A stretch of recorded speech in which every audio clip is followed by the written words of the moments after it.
Hello everyone, welcome back. I'm assuming you guys have just come back from watching the previous part, because we're going to go right into attacking Vietnam and the others, or hopefully anyway. We're going to defend one of these attacks coming in from Vietnam first, and then we're going to worry about invading later. So, usually whenever you're getting invaded by Vietnam, you're going to have to deal with Victory Nelson, so that's what we're going to be expecting here quite shortly. Again, like I mentioned before, we can go into do Ermidon's second event, which is called Lunch Break. But before we go ahead and click that, there is another event that I want to focus your guys' attention on, which is kind of important, and it's this one, Joint Troop Exercise. This event is actually pretty important because if you have 1,000 resources, or not 1,000, 10,000 resources, the first time you ever hit 10,000 resources, or actually it's not the first time, but every once in a while, I don't really know the exact time that these events do pop up, but every once in a while you will see this event called Joint Troop Exercise. What this event does exactly is it will, in exchange for 10,000 resources, again, you need 10,000 resources for this event to happen, otherwise it just won't happen because you don't have enough money, obviously.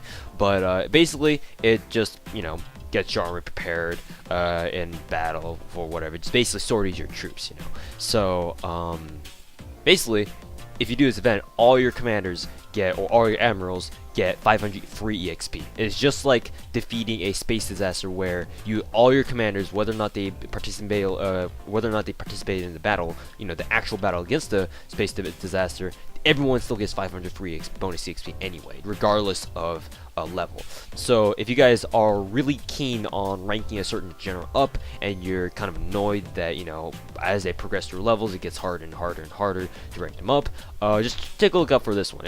You can't really do it all the time, but you can do it quite maybe 1 or 2 times. I've done it in other runs. I've chosen this event like maybe 3 times, I'd say. So just keep a lookout for these if you can spare the money and you want to get your commanders quickly ranked up. I recommend that you save this event for until you have a lot of commanders, because the more commanders you have, obviously the more effect you'll get out of this event. So just a little bit of a piece of advice there.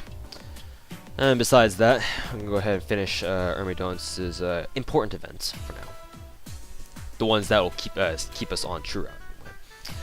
So that event right there was the introduction to Kuchiki Isabella, who is a American commander. And once you see that event, you'll know that the next event, she'll come invading into Japanese territory. So there you guys go.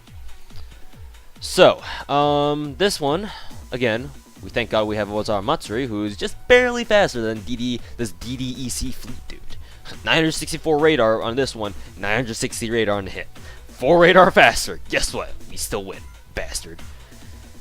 So, obviously this is the main problem here. Victory Nelson, he's basically immune to all major laser fire. I mean, hell, only Togo Tsuyoshi can deal more than 600 fucking damage. So, obviously we have no choice but to send them all over there, and we'll just send them over there because for shits and giggles, right? So obviously we want to go ahead and attack Victory Nelson, because as long as Victory Nelson does get injured at least a little bit, we will deny him the chance to use his passive skill, which is called Forestall, or I thought it was called apparently it's called Forestall. But anyways, if he's not damaged, as you guys can see by the tag, he'll gain 10% attack. So now that he's damaged a little bit, he doesn't gain that 10% attack anymore, which is at least minimizing our losses here. Doesn't mean that he won't one-shot any one of our troops though. There you go. He just basically decked Nagumo Keiko's freaking fleet all the way down to nearly 0. And what's she looking at? Like fucking 10% HP or something like that? That's rough. And here we have an introduction to the UHOS, which obviously is Soviet America, or Soviet America? What the fuck? Why did I say that? Soviet Union. The United Human Organization of Soviet, something like that. I don't know. This game calls them something really fucking weird. The Chinese people running around, crazy as usual. How typical. No, I'm not trying to be racist. It's just how this game works out. Calm down, people. So, now that we've done that, as you can see, we have a little bit of a brief period in between the fighting where there's literally no one attacking us. So here we can just concentrate on making repairs, you know, building new fleets for our commanders, and yada yada yada. So right now we still can't really invade Rabul. It'd be nice, it'd be really nice if we could, but we still need to defend one more attack from Rabul before we can actually invade it, so that we can recruit Johnny A. Nixon later on. So yeah. That being said, though, we still need to leave behind several of our commanders here. Most notably, Shibigami. Who's this girl? Rinfa, because we need to leave all our cannon and missile junkies behind here so they can attack Rabul. Reason for that is because, as you can see, right underneath the Rabul tag, you'll see this flashing weather sign called Empalid. That basically denies all usage of all laser attacks in the strike zone of Rabul, which means that anything that fires lasers is basically null and void. You can't fire lasers in that area at all whatsoever. So if you try sending a heavy laser fleet in there, well, good luck. You're gonna get fucked, buddy. Other than that, though, I mean, we could try invading Vietnam now. It's just that right now, I don't think it's the ideal time, because not only is Nagumo Keiko's fleet kind of damaged, I mean, we could repair that easily. There's nothing against it, but I mean, still, come on. I'd rather save money here. Ooh, and by the way, we need to check out that Tangay dog ship thing. So as you can see, this is a Tangay dog. I mean, I don't really. Literally, his fleet is so fucking small that its portrait actually shows an arrow where it should be, because it's literally a dog flying in space. That's the ship. But for some reason, he still gives you 240 radar, and on top of that, his passive skill is called Cheer, and it basically gives you 40% HP, even though you don't, even when you're not in a mobile repair shop like this one, like the one that we built in Malay Tiger. So yay, that's fantastic, isn't it? I don't know really who to give it to be honest with you. I mean, so far, the good thing about the Tangay dog ship is the fact that it doesn't cost any CP. So, for example, we could equip it to a Mugen ship, and it'll be completely fine. It's not like it'll change it all, you know? So, other than that, we still need to give it an extra ship here. Wait, hold on. Fuck these things. We already researched the DDR Thunder 58s or 68s, didn't we? Yeah, what the fuck? Fuck that shit. That's a lot better.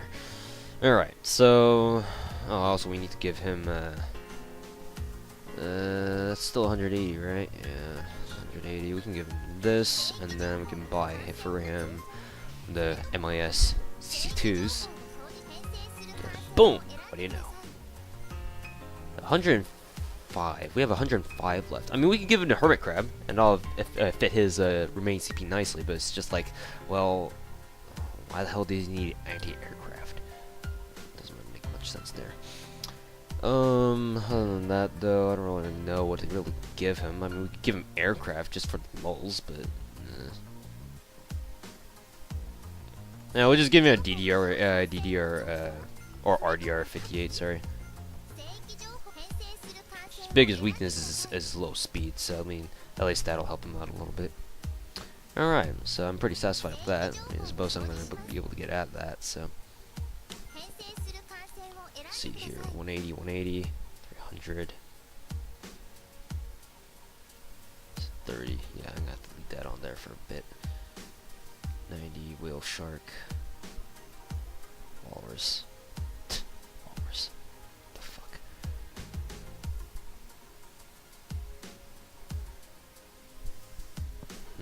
Still trying to think about what the best usage of these things are.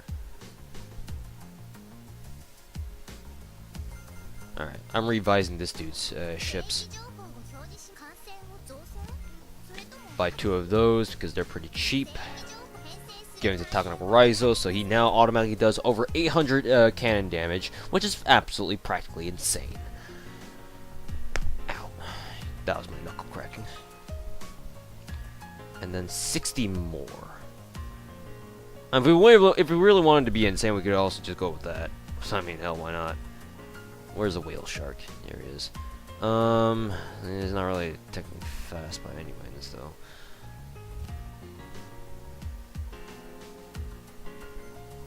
So it's 90. And we could just risk giving him all DDR Thunder 63s. It's just that, like, you know, I really want to do that. Give him that. I mean, that's a thing apparently. Hey, why not? We'll go with that for just for shits and giggles. Man, seriously, I spent 10 minutes just fucking around.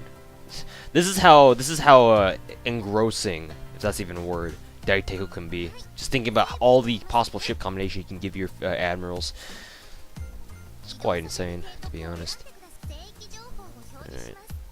We'll leave Lalamanie there, and then we'll just go ahead and end the turn. Alrighty. What else do we need to do here?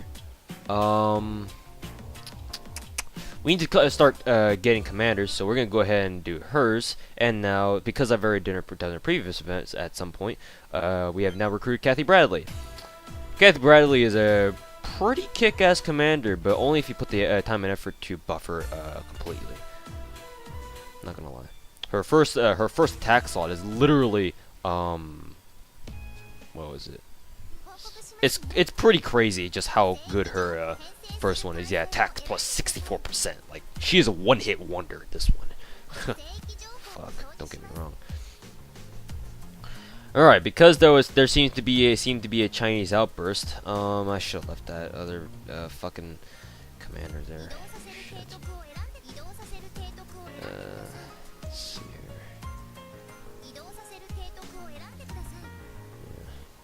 Yeah. I should put Lalamanie back there, whatever. That's fine, that's fine. It's like China was a bitch and decided to say goodbye to all your public peace. Yeah, fuck you. I mean, because we don't really have anything better to spend our R&D on, we might as well research the Iterin right now. Retrofit fucking Donuts' ships out a little bit. 1, 2, 3, right? At least make her fleet a little bit better. 1, 2, 3. There we go. So now she does 720 cannon damage, which is a lot better than only 360. Alrighty. From here on out, I mean, we might as well go ahead and invade Vietnam right now, because Rebel is still not attacking us. They'll probably attack us with the next attack. So, whee, whee. Hold on. I'm gonna leave behind here. Leave him behind. And then send her over here. Send all of them over here, because I think this, yeah, that one's full public peace. So, before we do that though, before we go ahead and invade, let's go ahead and revise her ships, or her fleet rather.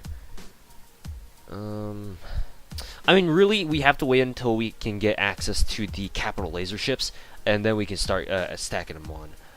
For now though, I'm gonna go ahead and get her this one right here.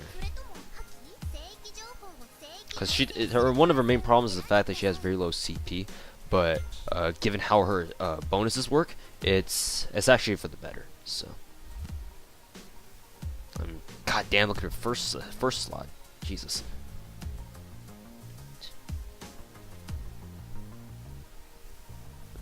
Don't really know what to give her right now at the moment though. I might as well just buy her a fucking MIS 62. Just put it on there just for shits and giggles. I mean, at least she'll be useful for the attack against Rebel. Oh shit. Alright, there you go. And the phase. It's time to invade, motherfuckers.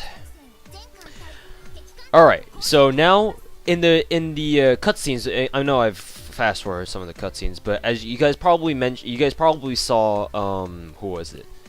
Maki inside Togo's ships. As you can see, he now has a passive skill Maki.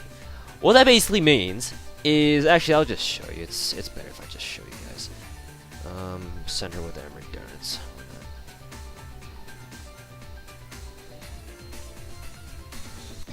Alright, so the first battleship here, Famubeko has a passive skill called Local Downpour. This is a very annoying passive skill because she basically reduces everyone's attack damage by half.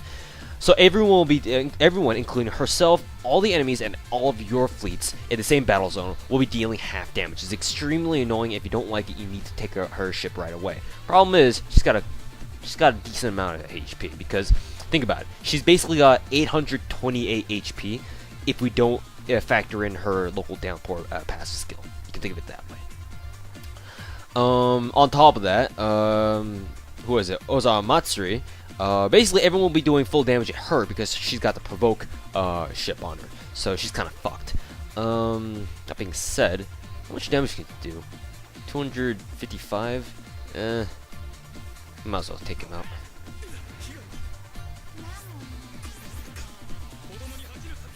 So as you can see. In fact, they deal even more damage because it's 50% and then plus another 100%. So they stack. God damn. Let's see. Who else am I killing here? Actually, take out him. Actually, say goodbye to Ozawa Matsuri.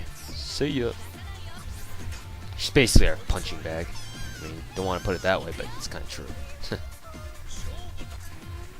And she's done. This is what I mean. So, hold on. Army Donuts, she'll just deal some insignificant damage. Negative 9,999! Nothing can touch Togo Tsuyoshi because his daughter is fucking overpowered.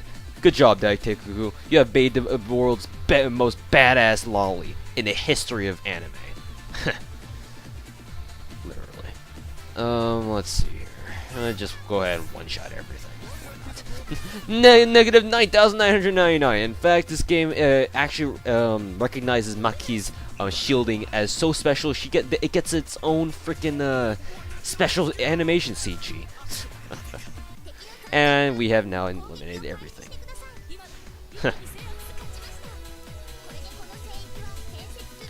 Alright, so Vietnam, I mean, it's a pretty decent place to get resource and tech, so, I mean, either Quarry or Lab is pretty good if you want to focus on getting into those. I don't know if I've explained Aeroco yet, but basically if you build, like, how many was it, like 4 or 5 of these, you basically get a handy commander who has, like, a ridiculous amount of CV, like 960, but he has horrible fucking stats. So, as a unique commander, not necessarily the most efficient, but it's still something. Electric City, it's just you get a few items, you build enough of these. So for now, let's just go ahead and grab some tech income. We don't have enough of that. So we've captured Famubeko after capturing that, or capturing Vietnam. Now, Girl in Space, this one is the first of a series of events that you have to do before capturing Hawaii, I believe. So, yeah. Let's see here. We'll leave that alone for now. We'll remember to get around to doing that later. But let's see here. Just go ahead and just grab as many commanders as we can. They are now the historic battle between Germany and England. The Battle of Great Britain is now occurring right now. In those cutscenes. Alrighty, so now we got a space disaster and fucking Universe Locust. Oh fucking shit. Well, for now we're not very equipped to handle that at the moment, so unfortunately we're gonna have to leave that alone. Let it go ahead and fuck up everything, cause hell, it's not like we can do anything about it. So yeah, that's fun. That's fun.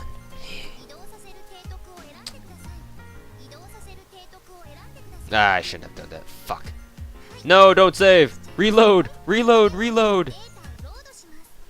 Alright, but it seems like I've gone way over our usual time limit, so thank you guys very much for watching. The next part, I will be recording the next part shortly, so thank you guys for watching again, and we will see you guys in the next part.